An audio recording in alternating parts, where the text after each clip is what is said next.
Like the turnips are tasting good.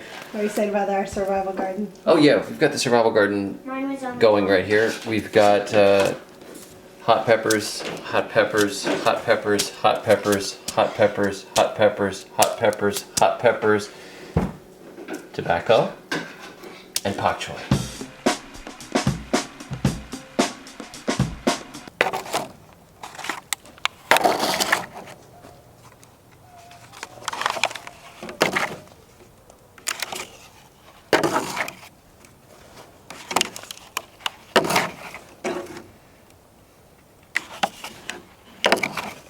There must be a better way to do this. Is that the, no!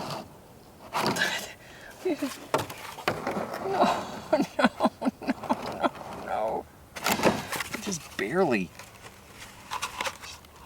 fit them.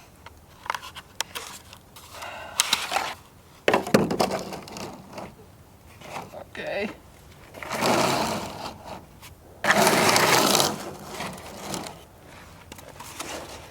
They should make these things so they exactly fit the top of a picnic table.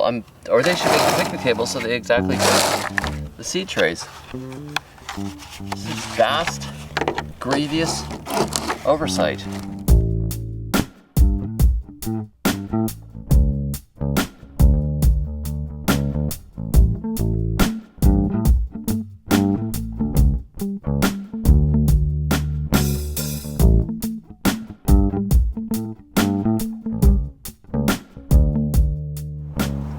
So each one of these trays is a 12 by 6, which means that it has 72 cells in it.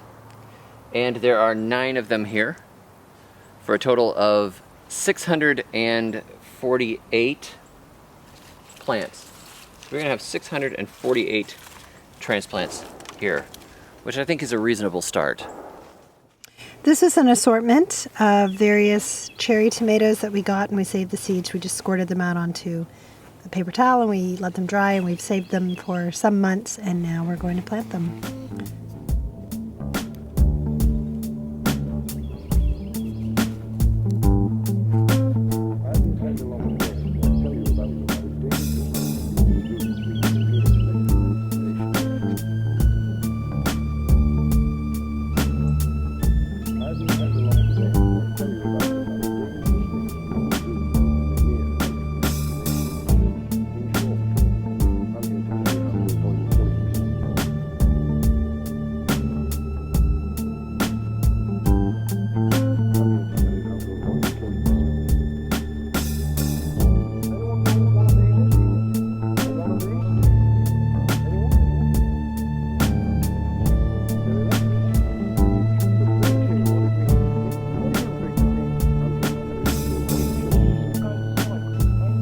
Let's run over what we did here.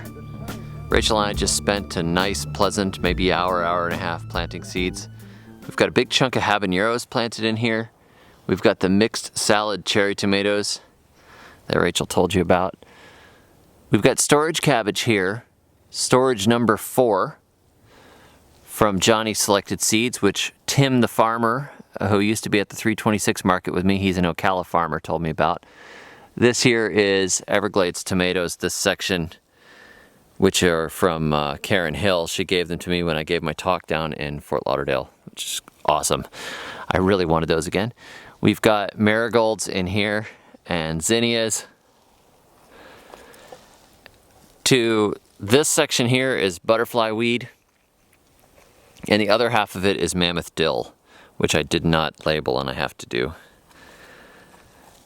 Then we've got our tray of pak choi right there in the middle. That's exciting. Survival food. And here we've got the hybrid kohlrabi, also from Johnny's, which I'm really looking forward to growing. I love kohlrabi. Over to the left, this is Eastern Magic broccoli, which sounds a little pagan for me, but we'll just see how it does, and if anything really weird happens, we'll call an exorcist. This is El Jefe jalapeno for this section right here.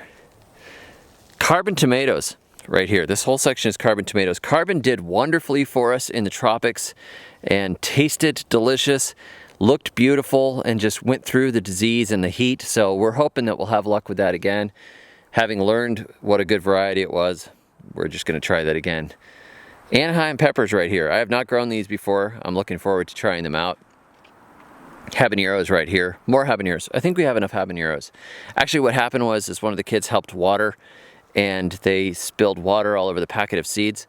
So I was like, well, I guess we're gonna plant 70 habaneros instead of just 20 or so. This is a big Thai pepper. First time trying that one.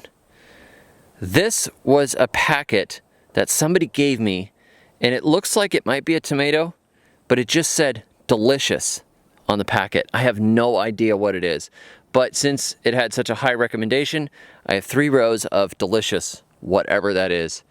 And then this last section here is tomatillos.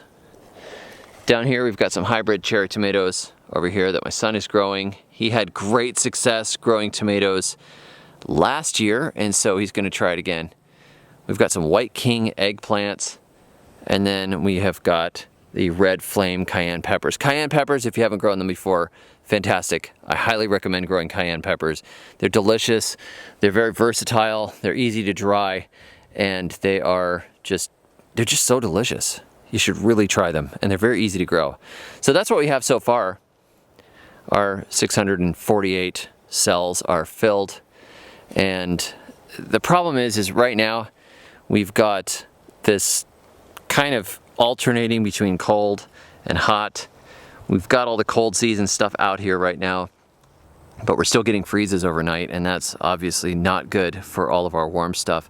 So I have to come up with a solution for keeping these trays from freezing and also from getting pounded by the rain. So we'll deal with that in a future episode. But thanks for joining us, and until next time, may your thumbs always be green.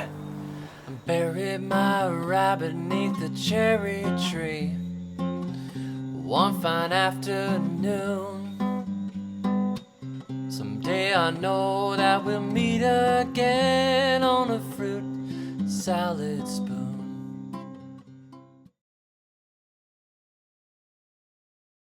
Do you have any idea how fast you were going? Don't you feel like you have a case of the hiccups?